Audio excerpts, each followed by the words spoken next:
சாதனைகள்ல ஒரு துளி கூட இந்த அரசாங்கம் அதை காட்டிலும் கூடுதலாக இந்த 4 ஆண்டுகள்ல 50 ஆயிடுச்சா 52 மாதங்கள்ல எதையும் செய்யல. விளம்பரம் மட்டுமே இந்த ஆட்சியில ஓடுது. இந்த கட்சி விளம்பரத்தை வச்சுமே திமுக ஆட்சி செய்து கொண்டு பாத்தீங்கன்னா நானும் ஒரு அறிவிப்பு, நானும் ஒரு திட்டம், உங்களை மக்களை தேடி மகன் மருத்துவம் என்னென்னோ போடுறாங்க. உங்களை முதல்வர், உங்கள் தொகுதி முதல்வர், என்ன புதுமை பெண், அப்புறம் புரட்சி பெண், எத்தனையோ திட்டங்கள் என்னென்னமோ போடுறாங்க. வாயில நுழைய மாட்டேங்குது. எத்தனை திட்டங்கள் அப்பா எத்தனை திட்டங்கள் அப்படின்னா தமிழ்நாடு பாலாரும் தேனாரும் பயந்து ஓடல் உண்மையா இல்லையா? அப்படி இருக்க விலைவாசி கட்டுப்படுத்தப்பட்டிருக்கா? விலைவாசி எல்லாம் இன்னைக்கு மக்களால் பார்க்க முடியாத அளவுக்கு இனி பார்க்காத அளவுக்கு விலைவாசி ஏறி.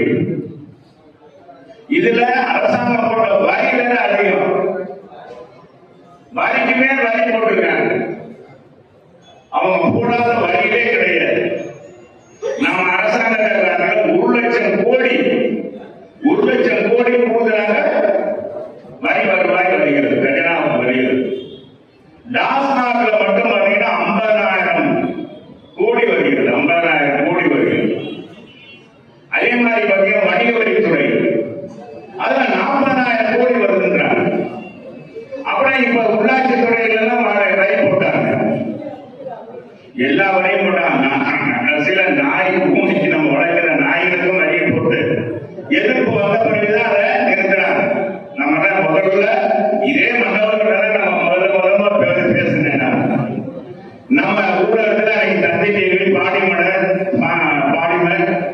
அப்புறம் புதிய கிழமை மற்ற டிவி எல்லாம் பாத்தீங்கன்னா அதை சைட்ல போட்டாங்க. பூனைய நாயை காமிச்சு மாடெல்லாம் காமிச்சு போட்ட உடனே அப்புறமேல அதை நிறுத்தினாங்க, ஒத்தி வச்சிருக்காங்க.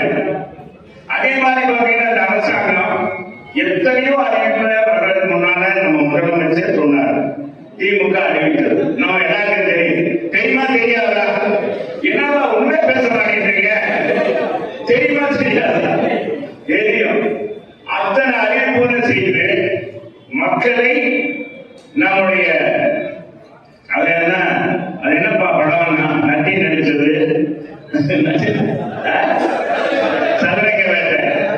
சதுரங்க வேட்டை மாறி மக்களை ஆசையை தூண்டி தூண்டி தூண்டி ஆட்சி அமர்ந்துருச்சு. இப்ப என்னன்னா அதை காட்டிலும் ஆசையை தூண்டணும்னு சொல்லிட்டு ஒவ்வொரு நாளும் அறிவிப்பை கொடுத்துக்கிட்டே இருக்காங்க. மக்கள், தமிழக மக்கள் விவரமானவங்க, எப்பவுமே விவரமானவங்க. ஒரு முறை ஏமாந்துட்டோம், மறுமுறை ஏமாறக்கூடாதவா? யாருக்கு ஓட்டு போட்டாலும் திமுக ஓட்டே போடக்கூடாது. கையில் ஒருவரல் புரட்சி என்பது உதயசூரியன் சின்னம் பக்கமே போயிடக்கூடாதுன்னு சொல்லி கைக்கு இப்பவே உத்தரவு போட்டுட்டு இருக்காங்க. கைக்கு சொல்றாங்க எல்லாரும், எந்த காரணம் ஒன்றும் உதயசூரியன் சின்னத்துக்கே ஓட்டு போடக்கூடாது. அது மட்டுமல்ல, இந்த கூட்டணி கட்சியை சொல்லி அவங்க அளப்பறையே நாங்கள் திமுகவோட கூட்டணி வைத்திருக்கிற அத்தனை கட்சிகளும் பார்த்தா கொள்கை அனுமானம் வைத்துட்டாங்க. கம்யூனிஸ்ட் அந்த போராட்ட குணமே இல்லை. நம்முடைய அன்பு சொல் திருமாவளவன் பாருங்க, என்ன மாதிரி பேசியிருந்தார். வேங்கவைகளை பற்றி பேசாத ஒரு முதலமைச்சர், போய் பார்க்காத முதலமைச்சரை முதல்ல மறைமுகமாக கண்டிக்கிட்டு இருந்தார்.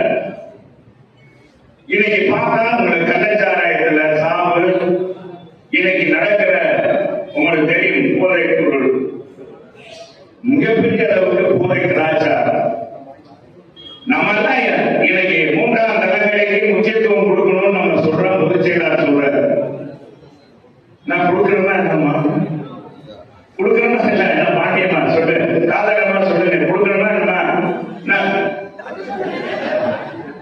இல்ல, அடுத்ததுக்கு நம்ம அடுத்த கிடத்துக்கு போகணும் அப்படின்றது தான் நம்ம இவங்க வரணும். அப்படி அதுக்காக தான் புரட்சி தலைவர் உங்களுக்கு தெரியும்.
எங்கிருந்து வந்தது பணம்?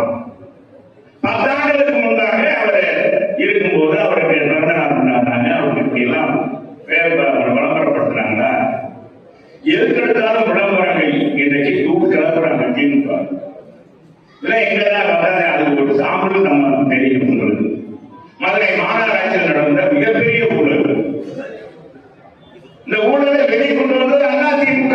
அதிமுக மாவட்ட உறுப்பினர்கள்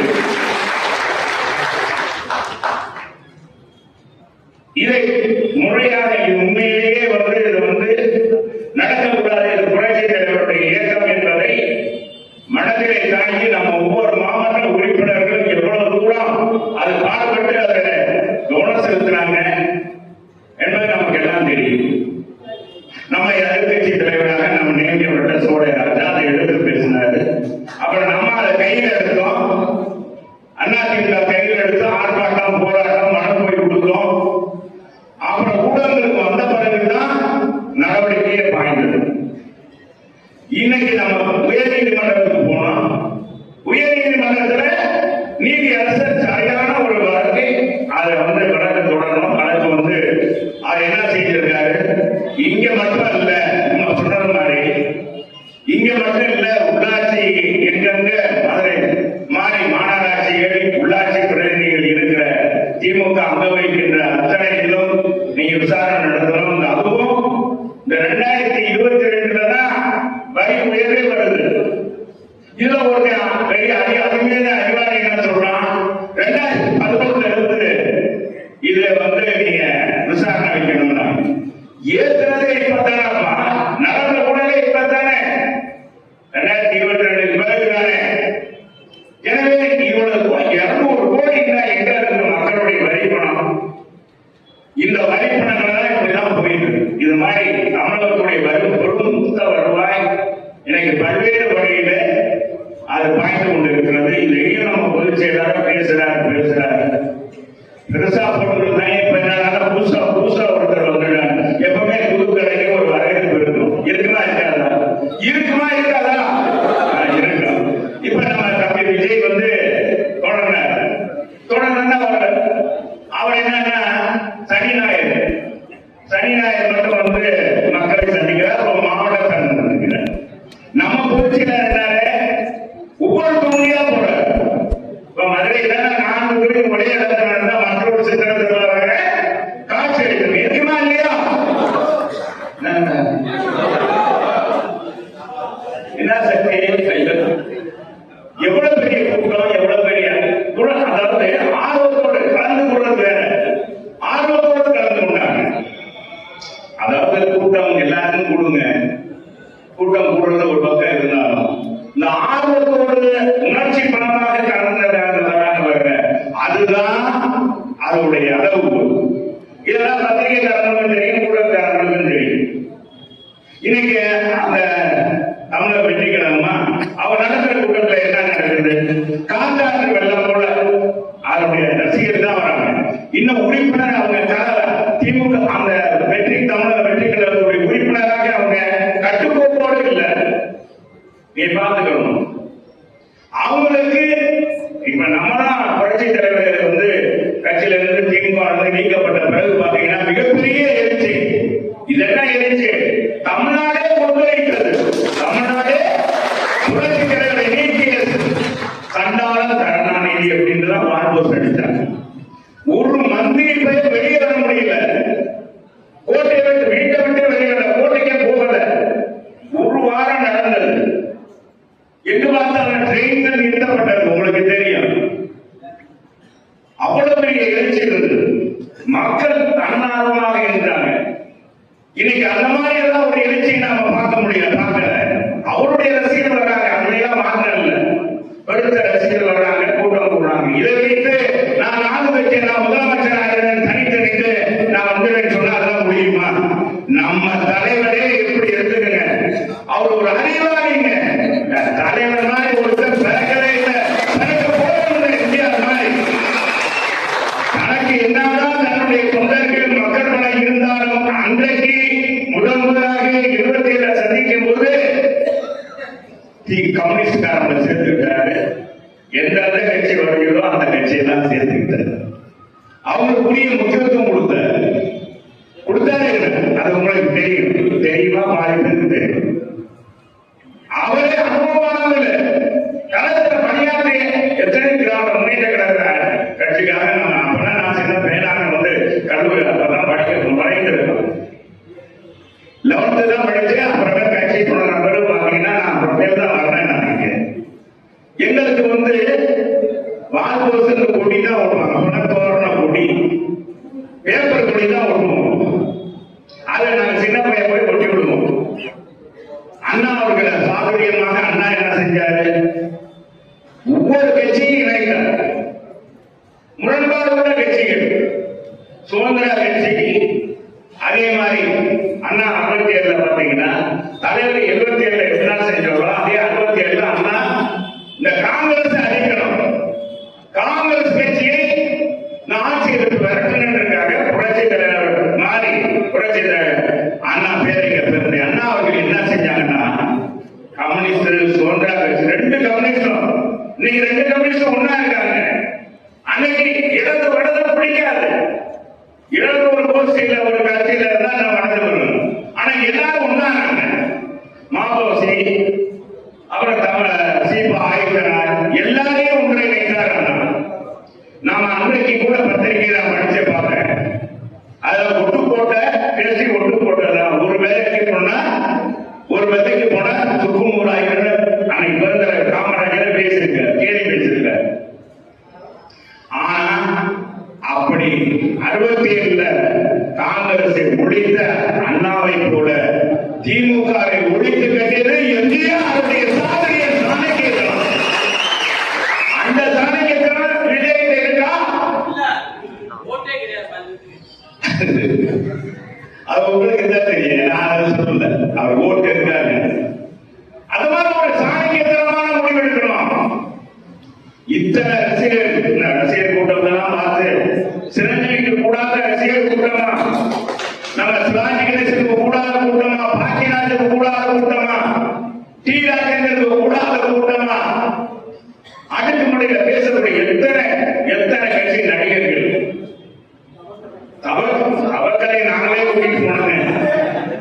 தவக்கலைய 84 ஒரு சும்மா அது ஜோக்கா நீங்க நினைச்சாங்க. உண்மையிலேயே அதுதான்.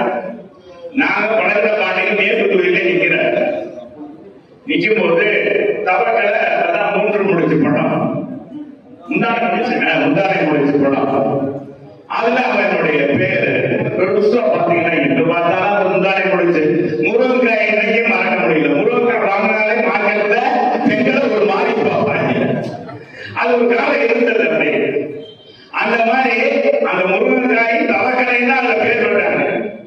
அந்த தவக்கலைய வந்து தலைவலிக்கு இல்ல, வெளிநாட்டுல இருக்காரு, சோழிப்பட்டிருக்காரு. தவக்கலைய பிரச்சாரத்தை கூட்டிட்டு போனான்னு சொல்லி அவனுக்கு ஒரு ஜீப் ஏற்பாடு பண்ணி உண்மையில நானும் தங்கனை மாவட்ட துணைச்சலா இருந்தார்ல தங்கன், அவர் எல்லாம் நம்ம மோகன் வந்திருக்காரா, மோகன் பாவராஜ் எல்லாம் வந்து முத மேல போனவர்கள் ஏஏ ரோடு தான், ஏஏ ரோட்ல அங்கதான் பிரச்சாரத்தை ஆரம்பிக்கணும். அண்ணனுக்கு அது முதலே கூட்டம் நடத்திட்டான். இந்த தவக்கலை வச்சு அங்க இருந்து கூட்டிட்டு வரோம். இந்த கவனி தவக்கலை கூட்டிட்டு வரோம். தவக்கலை ஏறி அவனுக்கு நல்ல ஒரு ஜீப்ப அது என்ன கேட்க, அது தாப்பாயை பிடிச்சிட்டு நாளைக்கு தலைமையை போட்டு அது மேல உட்கார வச்சிடும். இப்படி பார்த்தா கூட்டமான கூட்டம் மேல போனவர், மேல போன மாநிலம் கூட்டம், திருவண்ணா கூட்டம், ஆண்களும் பெண்களும் பேரைய பார்க்கலாம். பாண்டியனை வந்த ஆனா நீங்க போங்க, இவன் சிரிப்பு அவர்கள் ஏண்டா இவ்வளவு பேர் மக்களை எப்படி நான் பார்க்கிறது. பாண்டியனே என்ன செஞ்சாரு, எங்களோட வந்துட்டாரு ஜீப். நாங்கெல்லாம் உட்கார்ந்து நாங்க எதிர்த்து அவர் மறைஞ்சிருவார்ல. இது மாதிரி கூட்டம் வந்து பயங்கரமான கூட்டங்க. ஆனா ஓட்டு போனாங்கன்னா மேல போனவரதுல ஓட்டே போடும். வடக்கு பக்கம் வடக்கு வந்தீங்கன்னா நம்ம மூங்கிக்கடை வீதி எல்லாமே கையை வடக்க இந்திரா நகர் கரும்பால எல்லாமே மேற்கு தொகுதி, இதெல்லாம் மேற்கு தொகுதி. அதே மாதிரி மீனாபுரம் வரைக்கும் மேற்கு தொகுதி, தத்தநேரி நம்ம டீக்கருக்கு வரைக்கும் மேற்கு தொகுதி. அதுக்கடுத்து என்னன்னா மேல போனவர் இதுல இருந்து அன்னைக்கு சுடுதண்ணி வாய்க்கால் நம்ம பஜார் பாண்டி இருக்காருல்ல, துறைப்பாண்டி வீட்டுல தெருவுல இருந்துதான் மேற்கு தொகுதி ஆரம்பிக்கும். ஏன்னா எஸ்எஸ் காலனி வரைக்கும் எவ்வளவு பெரிய தொகுதி பாருங்க. முதல்ல எடுத்துக்கணும் பாத்தீங்கன்னா இங்க வரைக்கும் பாத்தீங்கன்னா 16,000 ஓட்டு லீடிங், 16,000 ஓட்டு லீடிங். தவக்கல வராத ஏரியால 16,000 ஓட்டு வளர்க்கிற பாண்டியன் லீடிங். மீதி 12 வார்டு சுடுதண்ணி வாய்க்கால இருந்து எஸ்எஸ் காலனி பூரா வளைச்சு குத்திட்டா திமுக கொண்டுறாங்க. அந்த மாதிரி இருந்து சொல்றேன் நான். கடைசியில 2,900 ஓட்டு, 2,200 250 ஓட்டு தான் வித்தியாசத்துல நம்ம தோல்வி எடுக்கும். எஸ்எஸ் காலனில கூட அப்படி இருந்தது. அத கூட்டத்தை வைத்தனா அளவு கூட யாருமே எதிர்பார்க்காதீங்க. இந்த கூட்டத்தையும் யாரும் கூட நடிகர்களாலே கூட்டம் கூடத்தான் செய்யும். விஜய்க்கு அவர் நடிகர், அவர் கதாநாயகனாக முன்னணி கதாபாத்திரத்தை நடிச்சவர், அவர்கிட்ட ரசிகர் கூட்டம் இருக்கு. நம்ம அதையெல்லாம் குறைபாடு அதை பக்குவப்படுத்தி அதை கொண்டு போகணும். அந்த ரசிகர்களை பக்குவப்படுத்தி போகணும். இன்னைக்கு சிவாஜி கணேசன் நம்பி வந்தவங்க எல்லாம் கடைசியில எங்க போனாங்க, அட்ரஸ் இல்லாம போயிடும். காங்கிரஸ் கட்சி இப்படி பல கட்சியில மாறி பதவி இல்லாம அல்லாடி போய் நிர்வாகிகள் அப்படியே ஒவ்வொரு கட்சியிலையும் அப்படிதான் இருந்தது. பாக்கிறாரு எல்லாமே அந்த மாதிரிதான் இருந்தது. அதை நம்ம யாரையும் பார்த்தா விஜய் நான் குறை சொல்றதுக்காக சொல்றேன். கூட்டத்தை வைத்து நாம ஏமாந்துட கூடாது. நமக்கு கூட்டம் உண்மையிலே மகிழ்ச்சியாக இழப்பாக நாம ஏமாந்துடலாம். நம்ம விவசாய குடும்பத்தில் வந்தவர்களா கொரோனா காலத்துல பாருங்க, விலைவாசியை கட்டுப்படுத்துற விலைவாசி ஏறாத அளவுக்கு வந்துட்டார்ல. எந்த வருமானம் இல்லைங்க, அரசாங்க கஜனா போடலங்க, புதிய வரி போடல, புதிய வரி போடல. முதல்ல நீங்க அதை பார்க்கணும், புதிய வரி போடல. ஆனா மக்களுக்கான திட்டங்களை கொடுத்தாங்க இல்லையா? 11 மாதங்கள் விளையில அரிசி விளையில சமையல் பொருள் 2,000 ரூபாய் கொடுத்தாரு. மாநகராட்சியில 2,000 ரூபாய் கொடுத்தாரு. உங்களுக்கு 2,500 ரூபாய் கொடுத்தாரு. வருமானம் படாத சூழ்நிலை 7.5% இடஒதுக்கீடு ஒரே வருஷத்துல 11 மருத்துவ கல்லூரி. இதெல்லாம் மக்கள் நினைத்து பார்க்கிறாங்க. இதையெல்லாம் நம்ம மக்களுக்கு நினைவூட்டுகிற வகையில இன்னைக்கு விலைவாசி பாருங்க எந்த அளவுக்கு போயிருச்சு. ஒரு லோடு ஜல்லி இன்னைக்கு 4,000 ரூபாய், ஒரு யூனிட் ஜல்லி. எம்சாண்ட் 3,000 4,000 ரூபாய் போயிருச்சு. ஒவ்வொரு விலைவாசி கட்டுமான பொருட்கள் விலை எல்லாமே கூடியிருக்கு. அதனால மக்கள் எரிச்சலோட இருக்காங்க. இந்த வாட்ஸ்அப் குரூப் எதுக்கு அனுப்பிச்சுக்கிறாங்கன்னா, நம்ம பொதுச் செயலாளர் கண்ணு கருத்தமாக இருக்கிறார். பலருக்கு நம்ம முதல்ல சொல்லும்போது நம்ம மாவட்ட செயலாளர் சின்ன பிள்ளைங்களா வச்சு கட்சி நடத்திட்டு வந்தா அப்படின்னு கூட நம்ம சொன்னாங்கன்னு சொல்லுவாங்க. நான் சொல்லல, எம்ஜிஆர் ரசிகர்களுக்கு இன்னைக்கு இருக்க அந்த 60 வயசுனாலும் அந்த உணர்வோடு பாடப்படக்கூடிய இந்த கட்சி எம்ஜிஆர் கட்சி ஆட்சிக்கு வரணும். இந்த ரிக்ஷா தொழிலாளி இருக்கானே, ரிக்ஷா தொழிலாளி எந்த பதவியிலே பார்த்தான் இன்னைக்கு தலைவர் படத்தை ஓட்டிட்டு போறானே, அவன் தெய்வம் ஐயா. இன்னைக்கு தெய்வமாக இன்னைக்கு எம்ஜிஆர் படம் ஞாயிற்று சனி ஞாயிறெல்லாம் நம்ம ஜெயலலிதா உருவாரு. ஆனா இறக்கிற முறையும் வந்திருக்காரு. இவங்க பாத்தீங்கன்னா அவரு எரிச்சு இன்னைக்கு பாத்தீங்கன்னா 20 வயசு பையன் 18 வயசு பையன் அவன் என்ன செய்யறாங்க தெரியுங்களா? எம்ஜிஆர் கூட காமிக்கிறாங்க படத்துல. இப்ப அவரு பேஸ்புக்ல வெற்றி தமிழன் ஒரு பையன் 12 வயசுக்கார பையங்க எம்ஜிஆர் மாதிரி ஸ்டெப் வச்சு ஆடுறான். அவனை பார்த்தேன், எவ்வளவு லைக் தெரியுங்களா? எவ்வளவு பேர் லைக் பண்றான். இன்னைக்கு எம்ஜிஆர் உயிரோடு இருக்கிறார் மக்கள் நினைக்கிறான். அந்த அளவுக்கு அவருடைய ஆட்சி அமைந்தது. அப்படிப்பட்ட தலைவர் உருவாக்கின கட்சி. அவர் தொடங்கினது பொன்னாகும் மண்ணும் பொன்னாகக்கூடிய வெள்ளமைப்படுத்துகிற புரட்சி தலைவர். அவருடைய இயக்கம் இது. அது புரட்சி தலைவர் அம்மா அவர்கள் அதை மிகப்பெரிய அளவுக்கு எடுத்து சென்றார்கள். 17 லட்சம்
எனக்கு நல்ல பகலும் பாடுபட்டு கொண்டிருக்கிறார்கள். அவருக்கு துணை புரிவதற்காக கொண்டிருக்கிறார்.